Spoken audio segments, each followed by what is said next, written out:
Every Halloween, we play with fear. We open our doors to strangers, walk down dark streets, and laugh at things that would terrify us any other night. But sometimes, pretend turns real. And in those moments, the line between trick and terror disappears. These are 3 true stories from people who learn the hard way, that some Halloween nightmares don't end when you wake up. It was supposed to be just another Halloween night, cheap decorations, loud music, and the smell of pumpkin candles filling the air. Megan had invited a few friends over after trick-or-treating, nothing crazy, just stories, snacks, and a few harmless scares. By 10 p.m., most of the kids were gone. Only 4 of them remained: Megan, her boyfriend Tyler, and their 2 friends, Sarah and Luke. The lights were dim, the house quiet, and outside a thick fog had rolled in. Then came the knock. 3 slow, deliberate knocks at the front door. Thump, thump, thump. Tyler laughed, thinking it was just one of the neighbors pulling a prank. But when he looked through the peephole, he froze. 3 people stood on the porch, completely still. Each one wearing a long black cloak and a blank white mask. No sound. No movement. Just the faint hiss of the fog drifting between them. "Probably some kids," Megan whispered, forcing a laugh. But when Tyler opened the door, they didn't move. They just stood there, breathing heavily through the masks. Then, one of them tilted their head. Slowly.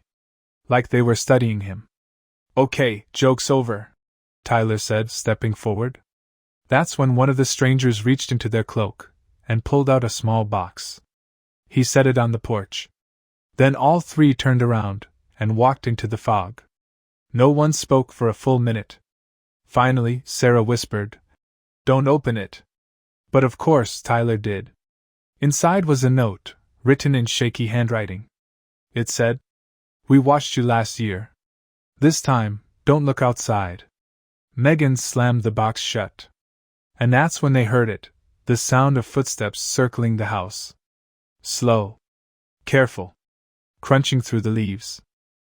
2 towns over, another Halloween night was ending, or at least, that's what 16-year-old Ryan thought. He just dropped off his girlfriend after a party and was driving home through a quiet neighborhood, streets lined with carved pumpkins and flickering lights. It was close to midnight. The roads were empty. The air felt heavy. As he pulled into his driveway, he noticed something strange, a shape standing just behind his car, barely visible in the mirror. He turned off the engine. Looked again. Nothing. Just the dark outline of the trees. He laughed it off, grabbed his phone, and stepped out. That's when he heard it. Footsteps. Slow. Heavy. Coming from the other side of the car. Ryan froze. He could hear breathing, close enough that he could almost feel it. He lifted his phone, using the screen's light to see. And there he was. A man. Standing in the middle of the driveway. Wearing a pumpkin mask. The mask wasn't plastic. It was real. Cut and hollowed, with pieces of string holding it together. "Hey, who are you?"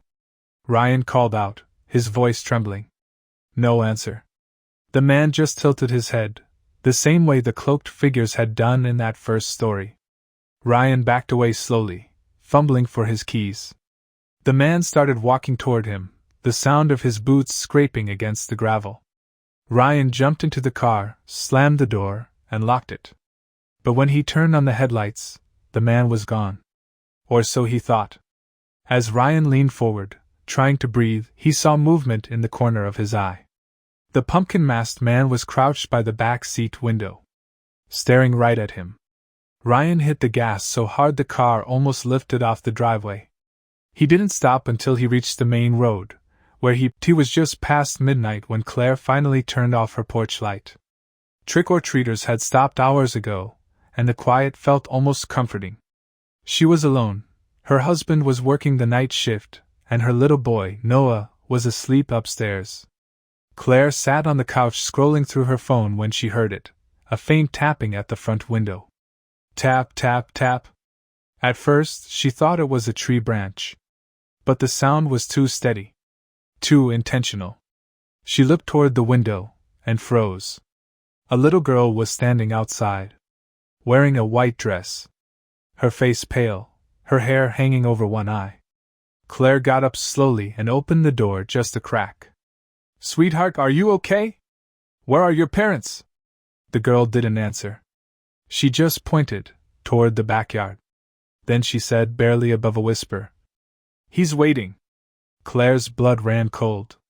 She shut the door and called out, "Who's waiting?" But the girl was gone.